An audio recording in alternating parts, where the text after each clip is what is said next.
योगी आदित्यनाथ जन्म अजय मोहन सिंह बिष्ट 5 जून 1972 एक भारतीय हिंदू सन्यासी और भारतीय जनता पार्टी के राजनेता हैं जो 19 मार्च 2017 से उत्तर प्रदेश के 21वें और वर्तमान मुख्यमंत्री के रूप में सेवा कर रहे हैं।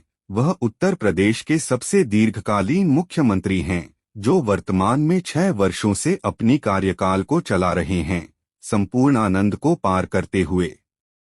उन्होंने 2022 से उत्तर प्रदेश विधानसभा के गोरखपुर शहरी सभा क्षेत्र का प्रतिष्ठान प्राप्त किया है और 2017 से 2022 तक उत्तर प्रदेश विधान परिषद के सदस्य रहे थे।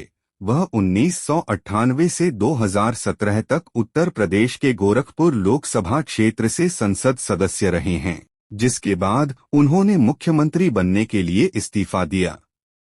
उन्होंने विधान परिषद से इस्तीफा दिया जब उन्होंने विधायिका सभा में चुनाव जीता।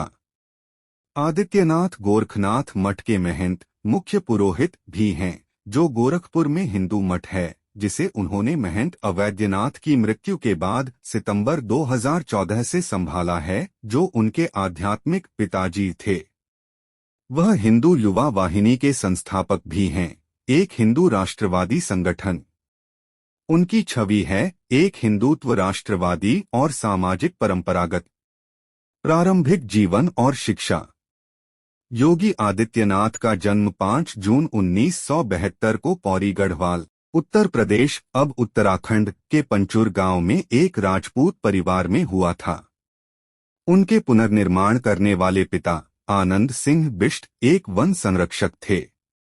वह परिवार में चौथे नंबर पर आए, जिनमें 4 भाइयों और 3 बहनों के बीच थे। उन्होंने अपनी स्नातक की डिग्री हेमवती नंदन बहुगुणा गढ़वाल विश्वविद्यालय से गणित में पूरी की। उन्होंने 1990 के दशक में अपने घर को छोड़ा और अयोध्या राम मंदिर आंदोलन में शामिल होने का निर्णय लिया। उस समय उन्होंने महंत अवैद्यनाथ गोरखनाथ मठ के मुख्य के शिष्य बन गए। 25 महंत अवैद्यनाथ उस समय अयोध्या राम मंदिर आंदोलन की अगुवाई कर रहे थे।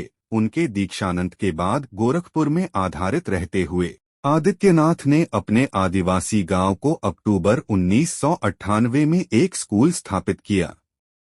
आदित्यनाथ को 12 सितंबर 2014 को अवैद्यनाथ की मृत्यु के बाद गोरखनाथ मठ के महंत या मुख्य पुरोहित के पद पर प्रमोट किया गया था। उन्हें नाथ संप्रदाय के परंपरागत रीति रिवाज के बीच 2 दिन बाद मठ के पीठाधीश्वर मुख्य दर्शक बनाया गया। प्रारंभिक राजनीतिक करियर। योगी आदित्यनाथ उत्तर प्रदेश में हिंदुत्व राजनीति के विशिष्ट परंपरा से संबंधित हैं, जिसे महंत दिग्विजय नाथ तक जाकर ट्रेस किया जा सकता है, जिन्होंने 22 दिसंबर 1949 को अयोध्या के बाबरी मस्जिद में मूर्तियां स्थापित करने का नेतृत्व किया था। 28-29 दोनों दिग्विजय नाथ और उनके उत्तराधिकारी अवैद्यनाथ हिंदू महासभा के सदस्य थे और उस पार्टी के टिकट पर संसद में चयन हुआ था। भाजपा और संघ परिवार ने 1980 के दशक में अयोध्या आंदोलन में शामिल होने के बाद हिंदू राष्ट्रवाद के 2 परिचारी धाराएं मिली। अवैद्यनाथ ने 1991 में भाजपा में शामिल हो लिया, लेकिन उन्होंने सामंजस्य बनाए रखे बिना भी महत्वपूर्ण स्वतंत्रता बनाए रखी। 4 वर्ष बाद जब आदित्यनाथ को अवैद्यनाथ के उत्तराधिकारी का पद निर्धारित किया गया, तब उन्हें भारतीय संसद के लोकसभा के निचले सदन में लोकसभा चयन हुआ। उनकी पहली चुनौती जीतने के बाद आदित्यनाथ ने अपने ही युवा संगठन हिंदू युवा वाहिनी की शुरुआत की, जो पूर्वी उत्तर प्रदेश में अपने क्रियाकलापों के लिए जाना जाता था और आदित्यनाथ के उच्चतम उड़ान में महत्वपूर्ण भूमिका निभाई। आदित्यनाथ और भाजपा के नेतृत्व के बीच चुनावी टिकट का वितरण के मामले में बार बार तनाव रहा है। हालांकि भाजपा ने इसे तनाव की बढ़ने नहीं दिया है, क्योंकि आदित्यनाथ ने पार्टी के लिए प्रमुख प्रचारक के रूप में सेवा की है। 2006 में उन्होंने नेपाली माओवादियों और भारतीय वामपंथी पार्टियों के बीच संबंधों को मुद्दा बनाकर नेतृत्व किया और मधेशी नेताओं को नेपाल में माओवाद के खिलाफ उत्तेजना दी। 2008 में उनकी कार्रवाई के दौरान उनकी कॉन्वॉय को आतंकवाद विरोधी रैली के लिए आजमगढ़ की ओर रवाना होते हुए हमला किया गया था। हमले में एक व्यक्ति की मौके पर मौत हो गई और कम से कम 6 व्यक्तियों को घायल किया गया। सांगीतिक करियर। जनवरी 2007 में आदित्यनाथ और अन्य भाजपा नेता एक व्यक्ति की धार्मिक हिंसा के कारण हत्या होने पर शोक मनाने के लिए एकत्र हुए थे। उन्हें और उनके समर्थकों को बाद में पुलिस ने गोरखपुर जेल में हुई शांति की उल्लंघन और प्रतिबंधी आदेशों के उल्लंघन के आरोप में गिरफ्तार किया। उनकी गिरफ्तारी ने और अधिक अशांति का कारण बनाया, जिसके दौरान मुंबई जाने वाली मुंबई गोरखपुर गोदान एक्सप्रेस के कई कोच जल गए, जिसे विरोध करने वाले हिंदू युवा वाहिनी के कार्रवाईकारी के द्वारा गिरफ्तारी के दिन के बाद जिलाधिकारी और स्थानीय पुलिस प्रमुख को स्थानांतरित कर दिया गया। सांसद। जब 26 साल की आयु में 12वीं लोकसभा में चयन हुआ, तब आदित्यनाथ उसके सबसे युवा सदस्य थे। उन्होंने 5 लोकसभा चुनावों में 1998, 1999, 2004, 2009 और 2014 गोरखपुर से संसद में चयन किया। आदित्यनाथ की लोकसभा में उपस्थिति 77% थी और उन्होंने 16वीं लोकसभा में 284 सवाल पूछे, 56 बहसों में भाग लिया और 3 निजी सदस्य विधेयक प्रस्तुत किए। भाजपा के साथ संबंध। आदित्यनाथ के और भाजपा के बीच 10 साल से अधिक समय से तनाव रहा है। उन्होंने अक्सर भाजपा की आलोचना की और उसके हिंदुत्व विचारशीलता के औदार्यन की आलोचना की। उन्होंने पूर्वी उत्तर प्रदेश में अपने स्वतंत्र शक्ति की नींव रखी, हिंदू युवा वाहिनी और गोरखनाथ मठ के समर्थन से, जिससे उन्हें भाजपा पर शर्तें डालने की पूर्ण आत्मविश्वास हुआ। जब उनकी आवाज सुनी नहीं गई, तो उन्होंने आधिकारिक भाजपा उम्मीदवारों के खिलाफ उम्मीदवार उत्पन्न करके विद्रोह किया। सबसे प्रमुख उदाहरण था 2002 में गोरखपुर से हिंदू महासभा टिकट पर उत्पन्न किए गए राधा मोहन दास अग्रवाल के साथ, जिन्होंने फिर भाजपा के कैबिनेट मंत्री शिव प्रताप शुक्ला को बड़े अंतर से हराया। 2007 में आदित्यनाथ ने भाजपा उम्मीदवारों के खिलाफ राज्यसभा के लिए 70 उम्मीदवारों को उत्पन्न करने की धमकी दी, लेकिन अंत में समझौता किया गया। 2009 संसदीय चुनावों में कथित रूप से आदित्यनाथ ने भाजपा उम्मीदवारों के खिलाफ प्रचार किया था, जो फिर हार गए थे। भले ही उनके आवर्ती प्रतिद्वंद्विता योगी आदित्यनाथ को आरएसएस और भाजपा के नेताओं ने खुशमिजाज रखा है। उप प्रधानमंत्री एल.के.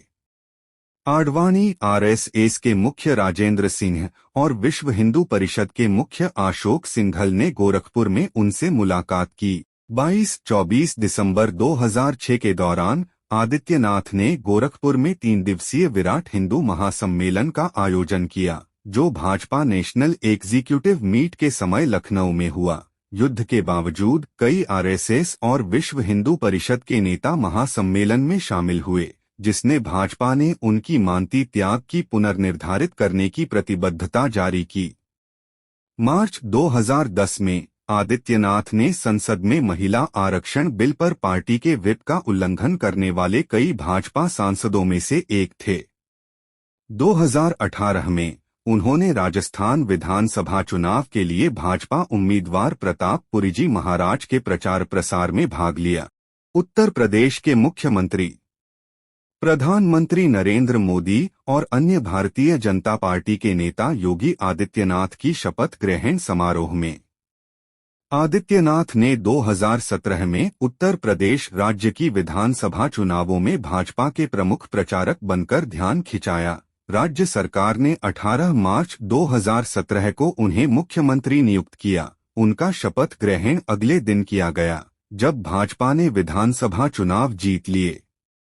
मंत्री आवंटन।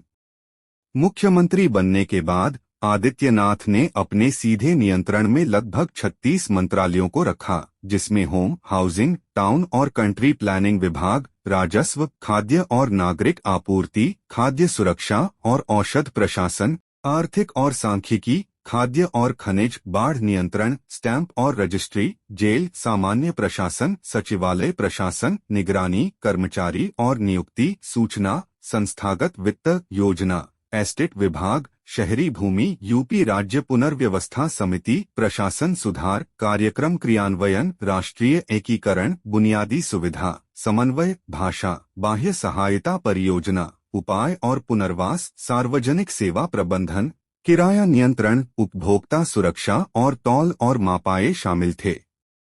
उनके पहले मंत्रिमंडल की बैठक में, जो 4 अप्रैल 2017 को हुई, निर्णय लिया गया कि उत्तर प्रदेश के लगभग 87,08,700,000 छोटे और सीमांत किसानों के कर्ज को माफ किया जाएगा, जिसकी राशि 363.59 अरब 46 बिलियन US$ थी। 2017 में भारत के स्वतंत्रता दिवस के उत्सव के लिए उनकी सरकार ने मुस्लिम धार्मिक स्कूलों को अलग किया, उनसे आवश्यकता पूर्ण वीडियो साक्षात्कार प्रदान करने की मांग की जो उनके छात्रों ने भारतीय राष्ट्रीय गान गाया है। दूसरी कार्यकाल 2022 वर्तमान। मुख्य आलेख दूसरी योगी आदित्यनाथ मंत्रिमंडल। 2022 के मार्च 10 को विधानसभा के परिणामों की घोषणा के साथ भाजपा नेतृत्व में एनडीए समूह ने 273 सीटें सुरक्षित कीं, जिसमें आदित्यनाथ ने अपने दूसरे कार्यकाल की जीत हासिल की। उन्होंने और उनकी पार्टी ने इतिहास रचा। पूरे 5 वर्ष की कार्यकाल पूरा करने के बाद पुनः सत्ता में वापसी करने वाले पहले मुख्यमंत्री बने। भाजपा 37 वर्षों के बाद पहली पार्टी भी है जो पुनरावृत्ति से सत्ता में वापसी कर रही है। उन्होंने उत्तर प्रदेश के राजनीतिक इतिहास में केवल तीसरे मुख्यमंत्री के रूप में पूरे 5 वर्षों का कार्यकाल पूरा किया, जो बीएसपी की मायावती और समाजवादी पार्टी के आखिरी चीफ मिनिस्टर अखिलेश यादव के बाद हुआ। विधानसभा चुनाव के पूर्व आदित्यनाथ ने एक बुलडोजर के साथ अपने मुख्य चित्र के रूप में एक प्रचार का सफलतापूर्वक उपयोग किया, जिसके कारण उन्हें बुलडोजर बाबा का उपनाम मिला। यह शब्द पहले किसी एक विपक्षी पार्टी द्वारा एक ताक के रूप में इस्तेमाल किया गया था। चुनावों के दौरान उनके भाषणों में मुसलमानों के खिलाफ नफरत भरे भाषण, धार्मिक पोलराइजेशन को बढ़ावा देने और हिंदू उत्कृष्टता को बढ़ावा देने के रूप में सफलतापूर्वक उपयोग किया गया, और उनके भाषणों में शामिल था यह विचार कि हिंदुओं का अधिकार मुसलमानों के अधिकार के साथ टकराता है, जहां उन्होंने बार बार मुसलमानों को आतंकवादियों और अपराधियों के साथ मेल कराया और विपक्ष पार्टियों को मुसलमानों के समर्थकों के रूप में तुलना करते रहे। आपको कैसा लगा? कृपया कमेंट में जरूर बताएं और हमारे चैनल को लाइक और सब्सक्राइब जरूर करें। आप इसे शेयर भी कर सकते हैं। धन्यवाद।